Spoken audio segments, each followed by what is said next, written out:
Good morning, children. We are continuing with Chapter 11, India Water Resources. This is part 2 of Chapter 11. And in the previous part, you learned about sources of water, water resources and uses, multipurpose projects, and distribution of area under irrigation. So today we are going to start with the topic water crisis. Water crisis means water shortage, water scarcity also. Now, water is a natural gift. As you all know that water is a natural gift. Rain is the main source of water. From where do we get water? From rain. So it is the main source of water. Water scarcity affects heavily on the human welfare, their livelihood, and the economic development. Now, if the scarcity of water arises, it will adversely affect human welfare, livelihood, and also the economic development. Because if there is no water, economic development will be decreased. Water scarcity is a serious problem in dry regions of the country. Now, already there are dry regions, there is no water, that is why they are dry. And if in those regions, again the water scarcity arises, there will be a problem. Even today, about 8% of the urban area does not get clean drinking water. Now, at present, we are talking about today's condition that about 8% of the urban area does not get clean drinking water for drinking purpose. So, this is the major problem. Also, same is the condition of about 50% of the villages of the country, and 50% villages of the country are also facing the same situation of not getting clean drinking water. So we should try to avoid this, come over this water crisis by using water judiciously. Now continuing with this topic, water crisis, the points are, even though the irrigation facilities have increased, about 2/3 of the agricultural field still depends only on rainwater. Now, in spite of increasing the facilities of irrigation, 2/3 agricultural field still depends only on rainwater. Means irrigation facilities को हमने बढ़ा दिया है, पर फिर भी हमारी country में 2/3 एग्रीकल्चरल फील्ड्स जो हैं, यानी कि जो फार्मर्स हैं, वो डिपेंड करते हैं रेन वाटर पर. वो उनके पास इरिगेशन फैसिलिटीज अब तक नहीं है available. Groundwater level has gone down because much water is extracted from the land through wells and tube wells. और जो ग्राउंड वाटर कलेक्ट होता था पहले, अब वो भी उसका लेवल भी डाउन चला गया है बिकॉज हमने इतना एक्सट्रैक्ट कर लिया है वाटर लैंड से by using wells and tube wells. This has affected developmental programs of many state. अब क्योंकि वाटर शॉर्टेज हो जाएगा तो बहुत सारे स्टेट्स में ये जो डेवलपमेंटल प्रोग्राम्स चलते हैं उसमें हिंड्रेंस होगा, उनके बढ़ने में एक हिंड्रेंस आएगा. That means they will not be able to progress. The quality of the water is also degraded due to its multiple uses. और जो अब जो क्वालिटी मिल रही है वाटर की वो डाउन हो गई है. दैट मीन्स डिक्रीज हो गई है क्योंकि उसके मल्टीपल यूजेस हो रहे हैं. The main reasons for water pollution are polluted water of domestic uses and industries. अब ये जो रीजंस दिए हुए हैं दैट मीन्स वाटर पोल्यूशन इसकी वजह से होता है क्योंकि हम डोमेस्टिक यूज करके भी वाटर को पोल्यूट कर रहे हैं. साथ में इंडस्ट्रीज अपना इंडस्ट्रियल एफ्लुएंस जो है वो वेस्ट छोड़ देती है वाटर्स में, दैट इज वाटर सोर्सेज में, रिवर्स में या कहीं पर डंप कर देती है. इसकी वजह से भी वाटर पोल्यूशन हो रहा है. So the main reasons for water pollution are polluted water of domestic uses, domestic use की वजह से जो water गंदा हुआ, and due to industries also. Now why this water crisis has arisen? What are the reasons for water crisis? Let's see the reasons for water crisis in India. क्यों हो गई है water की shortage? The first important reason is population explosion. That means population दिन ब दिन बढ़ती जा रही है. The next is increasing demand of food grains and cash crops for the fast growing population. अब क्योंकि population बढ़ रही है तो उनकी डिमांड को भी मीट करना है. We will have to grow more food grains, we will have to grow more cash crops and for this we will require more water, इसलिए वाटर की शॉर्टेज हो रही है. Increasing urbanisation and rising living standards of people. अब urbanisation बढ़ रहा है, that means cities का डेवलपमेंट बहुत जल्दी हो रहा है, that means villages are being converted into cities. And rising living standards of people, और लोगों का जो स्टैंडर्ड ऑफ लिविंग है वो भी बढ़ रहा है. Again important point, water problem is very alarming in western Rajasthan. अब वेस्टर्न राजस्थान में ये बहुत ही सीरियस कंडीशन है, वाटर प्रॉब्लम है वहां पर. दैट मीन्स वहां पर वाटर की स्कैसिटी हो गई है, क्राइसिस हो गया है. North western Gujarat and in the interior parts of western Ghats in peninsular plateau. यही सेम प्रॉब्लम जो वाटर स्कैसिटी का है वो नॉर्थ वेस्टर्न गुजरात में भी है, एंड इंटीरियर पार्ट्स जो है वेस्टर्न घाट्स के पेनिनसुलर प्लेट्यू में, वहां पर भी ये वाटर क्राइसिस हो रहा है. Now to overcome this water crisis ना हो या उसे हम कवर कर लें, तो what we will do. So the next topic will tell you this only, management and conservation of water resources. किस तरह से हम वाटर की शॉर्टेज को नहीं होने देंगे, दैट मीन्स हम मैनेजमेंट करेंगे, हम कंजर्व करेंगे वाटर रिसोर्सेज को. So important remedies of water conservation are the sparing और जुडिशियस यूज ऑफ वाटर. सबसे पहले तो हम वाटर को बहुत ही केयरफुली यूज करेंगे, वेस्ट नहीं करेंगे हम उसका. Construction of more reservoirs, that means we will construct reservoirs to store water on dams, और रिजर्वायर्स बनाएंगे हम और भी, ताकि स्टोर करके रख सके हम पानी. Transferring water from one river basin to another river basin. Now this is also a method to conserve water by transferring water from one river basin to another river basin. By connecting this river basins, we will try to raise the water ground level. That means groundwater level. And attempts to raise groundwater level, we will try to work out by increasing groundwater level. We will think over the methods that हम कैसे raise कर सकते हैं ground water level को. इस तरह से हम मैनेजमेंट करके कंजर्व कर सकते हैं वाटर को.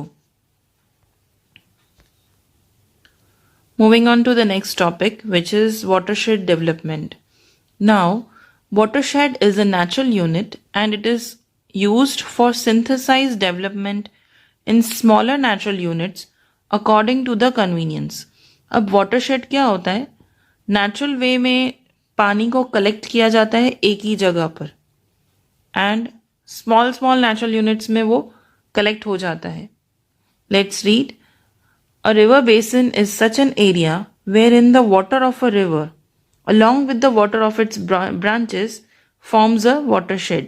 जैसे आप पिक्चर में देख रहे हैं कि रिवर बेसिन क्या होता है, एक एरिया जहां पर रिवर का पानी उसकी ब्रांचेस के पानी के साथ वाटरशेड बनाता है. दैट मीन्स रिवर की ब्रांचेस और मेन रिवर का पानी जहां एक ही जगह पर जब कलेक्ट हो जाता है तो उसे हम कहेंगे watershed.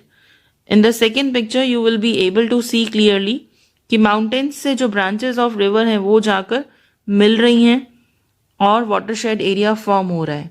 So this is very important. A river basin is such an area where in the water of a river along with the water of its branches forms a watershed. That means the area within which the total rainwater falls in a river is called watershed. जिस area में सारा पानी rain का गिर रहा है उसे ही हम watershed कहेंगे. Continuing with this topic, watershed development. A watershed region is ultimately a river basin only. तो watershed region को हम river basin ही मान सकते हैं. The water during the rainy season flows forward and finally meets any river. जो भी rainy season में पानी गिरता है वो रिवर में जाके ही मिलता है. The development of a watershed is an overall approach of development. Overall approach ही माना जा सकता है डेवलपमेंट को. वाटरशेड डेवलपमेंट को ओवरऑल अप्रोच माना जाएगा. It includes the programmes like soil and humidity conservation. अब ये क्यों किया जाता है watershed development? We will work out and carry on the programs like soil and humidity conservation. Soil conservation हो, humidity उसमें maintain रहे, इसके लिए watershed development किया जाता है. वाटर स्टोरेज, वाटर हम स्टोर करें, ट्री प्लांटेशन के लिए भी यूज होगा, forestation, horticulture that means growing fruits and vegetables, development of pasture land that means for grazing of animals, जो लैंड होता है for growing grass and so that animals can graze there, renewal of collective resource, जो भी हमने collect किया है वो उसी का ही हम रिन्यूअल करते रहेंगे. In all these programs, the land capability and requirements of people have to be considered. अब इन सब programs में हमको requirements देखनी पड़ेंगी people की कि क्या क्या requirements हैं, उनको किस पर workout करना है. It needs the participation of local people. अब इसमें हमको main ज़रूरत है local people आके participate करें, because उसके बिना ये possible नहीं है. Many schemes are planned by the state and central government.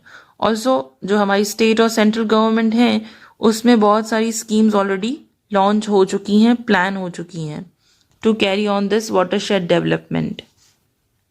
Coming to the next topic which is rain water harvesting. Now rain water harvesting क्या होता है? इसमें रेन वाटर को कलेक्ट किया जाएगा और इसमें इंक्लूड किया जाता है कंस्ट्रक्शन ऑफ वेल्स बना के कलेक्ट करें, स्मॉल डैम्स बनाएं, खेत तलावड़ी दैट मीन्स फार्म में, हमारी फील्ड में जो है उसमें जाके हम पॉन्ड्स बनाएं. ऐसे मेथड से वाटर को कलेक्ट किया जाएगा, रेन वाटर को, एंड वाटर को कंजर्व किया जाएगा. इससे क्या होगा? ग्राउंड वाटर लेवल बढ़ जाएगा और यही ग्राउंड वाटर लेवल जब बढ़ जाएगा, यहाँ जो हमने वाटर कंजर्व किया है उससे हम रिक्वायरमेंट्स को फुलफिल कर सकते हैं. That means we can use it for domestic use, we can use it for agriculture purpose, we can use it for irrigation also. Okay, now let's understand the main objectives of rainwater harvesting. क्यों किया जाता है rainwater harvesting? What is the main objective behind it? So the first is to increase the capacity to conserve the groundwater and increase the underground water table. जैसे हमने कहा कि capacity को बढ़ाना है, कंजर्व करने की जो कैपेसिटी है ग्राउंड वाटर की उसको बढ़ाना है. ऑल्सो अंडरग्राउंड वाटर लेवल को भी हमको बढ़ाना है, ग्राउंड वाटर लेवल का लेवल जो है वो हमको बढ़ाना है. Next is reduce the water pollution. Water pollution भी कम करना है, इसलिए भी हम रेन वाटर हार्वेस्टिंग मेथड कर सकते हैं. Then is improve the quality of ground water. अब क्योंकि हमने पढ़ा कि ग्राउंड वाटर लेवल, जो ग्राउंड वाटर का क्वालिटी है वो डिटेरियोरेट हो रहा है, दैट मीन्स डिग्रेड हो रहा है, तो उसकी क्वालिटी को भी इम्प्रूव करने के लिए हम रेन वाटर हार्वेस्टिंग कर सकते हैं. To save the land roots from water logging. और अगर हम नहीं करेंगे ये सब बिल्ड डैम्स और वेल्स का कंस्ट्रक्शन नहीं करेंगे तो क्या होगा? रेन का जो पानी है वो लैंड रूट्स पर लॉग हो जाएगा, ब्लॉक कर देगा वो. So to save the land roots from water logging, waterlog ना हो किसी एरिया में, इसके लिए भी हम ये कर सकते हैं. Reduce the surface run of water. वैसे फ्लो हो जाता है पूरा पानी बारिश का और वेस्ट हो जाता है, तो सरफेस वाटर रन ऑफ ना हो इसके लिए भी हम rain water harvesting method follow करेंगे. Then is fulfil the requirement of domestic water requirements during summer and during long dry spells. अब समर में हमको वाटर ज़्यादा चाहिए होता है, तो उस नीड को फुलफिल करने के लिए डोमेस्टिक वाटर जो नीड है हमारी समर में उसको फुलफिल करने के लिए, और जब बारिश नहीं होती है, ड्राई स्पेल्स आ जाते हैं बहुत, जब रेन नहीं है, रेन की कमी हो गई है, तो we can use this rain water harvesting method. Fulfill the increasing demand of water. Now because population is increasing, तो ये बहुत ज़रूरी है कि हम कलेक्ट करके रखें पानी को. Make arrangement to store rainwater in underground tanks in multi-storied residence in large cities. और जहाँ बड़ी बड़ी सिटीज़ हैं उसमें मल्टी स्टोरेड बिल्डिंग्स हैं, तो वहाँ पर अंडरग्राउंड टैंक्स में वाटर को स्टोर करके रखना चाहिए. और arrangement should be made so that the water percolates in the ground. या फिर कोई ऐसी अरेंजमेंट करनी चाहिए जिससे वाटर पर्कुलेशन हो जाए ग्राउंड के अंदर. Now as you can see in the second picture you will find that जो रेन का पानी है वो रूफ पर गिर रहा है और रूफ से वो कनेक्ट किया गया है, पाइप कनेक्शन दिया गया है, and it is being collected in the tank. Tank में पाइप के थ्रू वो स्टोर हो रहा है पानी. Now children, let's see this picture which is depicting rain water harvesting, कैसे रेन वाटर को हार्वेस्ट किया जा सकता है. Now if you look here, roof water जो ऊपर गिर रहा है रूफ पर, वो पाइप्स के थ्रू, यहाँ पर देखेंगे अगर हम फ्रंट साइड में, तो पाइप्स के थ्रू कलेक्ट किया जा रहा है. एक टैंक है जो बनाया गया है फॉर कार वॉश, और दूसरा टैंक है जो गार्डन पर्पस के लिए बनाया गया है. Again through pipelines it is connected. और यहाँ पर एक ब्लू बॉक्स जैसा आपको दिख रहा है, वो एक टैंक है जिसके थ्रू पानी डिफरेंट डिफरेंट वेज में टैंक से कनेक्ट, टैंक का जो फ्लो होगा वो भी इस ब्लू बॉक्स में आएगा, जो रूफ से फ्लो हो रहा है वो भी ब्लू बॉक्स में जमा होता जाएगा. That means it will be a tank. यहाँ पर टैंक से कनेक्शन किया जा रहा है, अंडरग्राउंड टैंक से, और हम इस पानी को for garden purpose, for car wash हम यूज कर सकते हैं. So this way rain water harvesting can be done, और पानी का वेस्टेज होने से बच जाएगा. Now children, on page number 93 you are given things to know. इसमें क्या लिखा हुआ है? Water of the village, water at the border of the village, at the border. That means ये किसके लिए बोला गया है? Bedaj village solves the water problem by water storage. Bedaj village है जो, वो वाटर प्रॉब्लम को सॉल्व कर रहा है by water storage, water store करके और सॉल्व कर रहा है. अब the so called backward villagers of Bedaj in Aravalli district understood the value of water and evolved the understanding of water harvesting techniques. ये जो हम जिनको बैकवर्ड विलेजर्स कहते हैं, बेदज विलेज के जो विलेजर्स हैं अरावली डिस्ट्रिक्ट में, उन्होंने सोचा और उन्होंने वाटर हार्वेस्टिंग टेक्निक्स को अपनाया.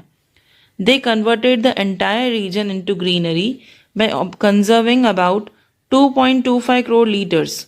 उन्होंने कितना वाटर कंजर्व किया है? 2 lakh cubic metres of water of rain water को कंजर्व किया है और पूरे रीजन को ग्रीनरी में कन्वर्ट कर दिया है. दैट मीन्स ग्रीन रीजन बन गया है. They created an association of the villagers. उन्होंने पहले एसोसिएशन बनाया. And opted to solve the primary problem of water. और सबसे पहले ये जो प्राइमरी प्रॉब्लम था उनका पानी का, उसको सॉल्व किया. And they got cooperation of social institutions of the village. और जो ये संस्थाएं हैं सोशल इंस्टीट्यूशंस, उन्होंने भी उनको आकर हेल्प की. Now, with the cooperation of the institution, the people of बेदज village were made aware, और इनकी cooperation से ही बेदज village के लोगों को aware किया गया. And they all agreed not to allow the water of the village and to flow out of the village. उन्होंने सोच लिया कि अब हम वाटर को फ्लो नहीं होने देंगे, विलेज से बाहर नहीं जाने देंगे. The village pond spread in only 7 Vegas. Vegas एक मेजरमेंट होता है एरिया को मेजर करने के लिए. तो 7 विगास तक स्प्रेड था. Was deepened by 20 to 22 feet. उस जो पॉन्ड था उसको उन्होंने डीप कर दिया by 20 to 22 feet. With the financial assistance from the institutions, क्योंकि जो सोशल इंस्टीट्यूशंस आगे आए थे हेल्प करने के लिए, उन्होंने फाइनेंशियली भी उनको हेल्प किया. 10 चेक डैम्स, इंपॉर्टेंट है, 10 check dams, 11 farm ponds drip in 25 hectares. 11 farm ponds drip बनाई है 25 हेक्टर्स में. पाइपलाइंस बनाई है 10 हेक्टर्स में.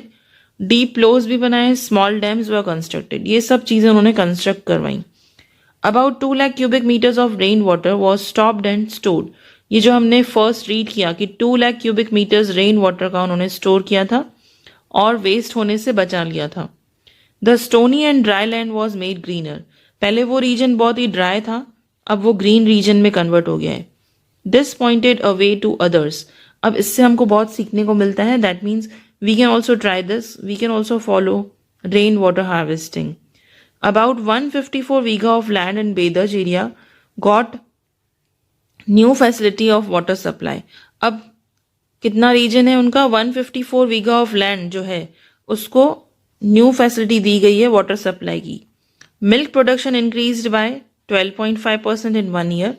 ऑल्सो मिल्क प्रोडक्शन भी उन्होंने बढ़ा दिया 12.5% एक साल के अंदर ही.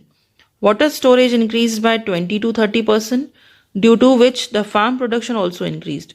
अब वाटर स्टोरेज बढ़ेगा तो नेचुरल है फार्म प्रोडक्शन भी बढ़ेगा. Today zaid crops are ruffling in 136 vigha of land of Bedaj for water in Meghraj. अब 136 वीघा जो है लैंड का, उसमें ज़ैद क्रॉप्स ग्रो कर रहे हैं और ये मेघराज एक रीजन है, वहां पर है ये जैद क्रॉप्स ग्रो कर रहे हैं बेदर्ज विलेज में। सो कितना उन्होंने, जिनको हम बैकवर्ड विलेजर्स बोल रहे हैं, उन्होंने कितना अपना